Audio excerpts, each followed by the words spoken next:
지난번에는 직장인 관점에서 일본이 살기 좋은 이유에 대해서 얘기했는데 이번에는 일본이 직장인으로서 살기 힘든 이유에 대해서도 말씀드리겠습니다.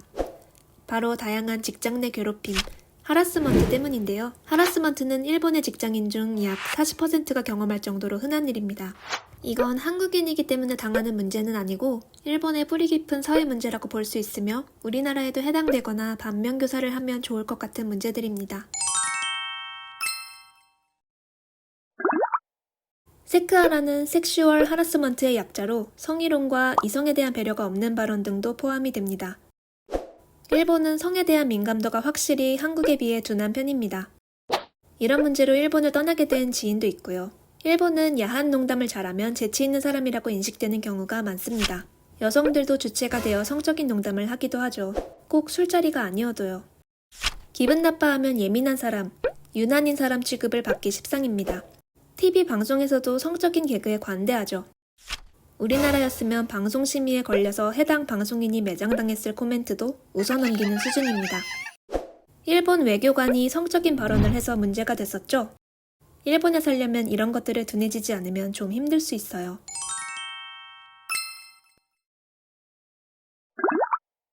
파워하라는 파워 하라스먼트의 줄임말입니다. 직장 내에서 자신의 지위를 이용하여 상대적으로 지위가 낮은 사람에게 폭력이나 폭언 등을 행사해 신체, 정신적 피해를 입히는 것을 말하는데요.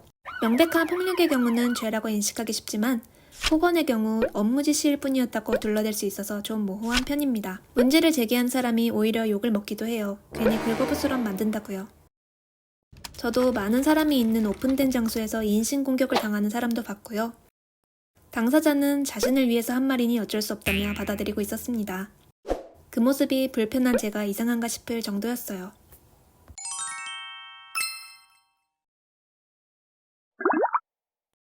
마타하라는 임신, 출산, 육아와 관련하여 불만을 표하거나 직접적인 불이익을 줌으로써 당사자에게 정신적인 스트레스를 가하는 행위를 말합니다. 부서가 바쁜 시기에 휴가를 내는 것과 단축 근무와 칼퇴근 등이 다른 사원들이 봤을 때는 불공평하게 느껴지기 쉽기 때문에 고과에서 안 좋게 평가되고 승진이 밀리는 것도 다반사입니다.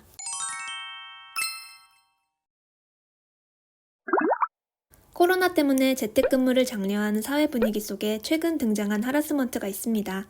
바로 리모하라입니다. 일본에서는 재택근무를 리모트워크 또는 텔레워크라고 합니다.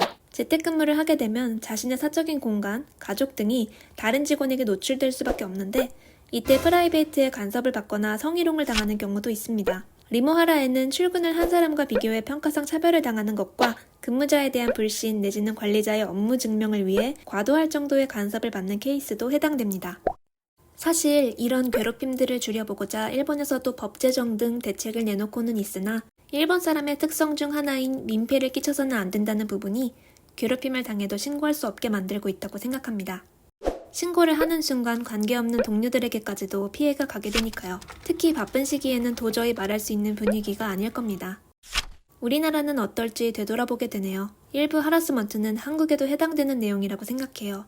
반면교사를 삼아야 하지 않을까요? 이상 톰이었습니다.